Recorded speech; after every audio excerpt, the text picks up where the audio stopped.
c'est l'entrée en vigueur du nouveau code de la presse qui a été voté par l'Assemblée nationale, promulgué par le président de la République et publié dans le journal officiel.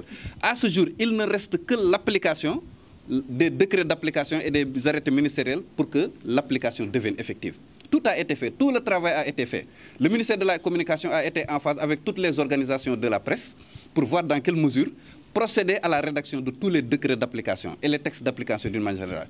Mais tout ce qui bloque actuellement l'entrée en vigueur du code de la presse, ce sont les décrets d'application qui doivent être signés par le président de la République et les arrêtés ministériels qui doivent être pris par le ministre de la Communication. Donc le blocage se situe à ce niveau et vraiment nous exhortons l'État du Sénégal à faire des diligences à ce niveau pour que l'application du code de la presse devienne effective parce que c'est une mesure, c'est une solution pour éradiquer toutes les difficultés rencontrées par la presse. Aussi bien par rapport à l'aspect financier de la question parce que vous savez que le code de la presse apporte le fonds d'appui qui va remplacer l'aide à la presse, mais également il y a d'autres mesures qui vont vraiment régler beaucoup de problèmes, notamment par rapport à l'assainissement du secteur de la presse, la carte nationale de presse, l'instauration de la commission de validation des acquis de l'expérience, beaucoup de questions.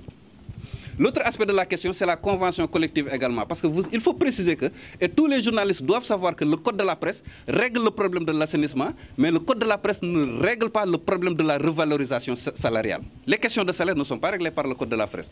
Il faut l'entrée en vigueur de la convention collective des journalistes qui régit la presse, parce que la presse et les journalistes sont régis par une disposition spéciale, c'est la convention collective des journalistes.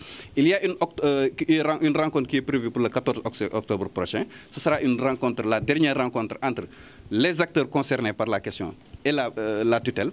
Et à partir de ce moment, on pourra voir dans quelle mesure procéder à la formalisation, à la signature, pour que l'entrée en vigueur de la convention collective des journalistes devienne effective. Et ce sera au bénéfice de tous les journalistes et les techniciens de la presse d'une manière générale.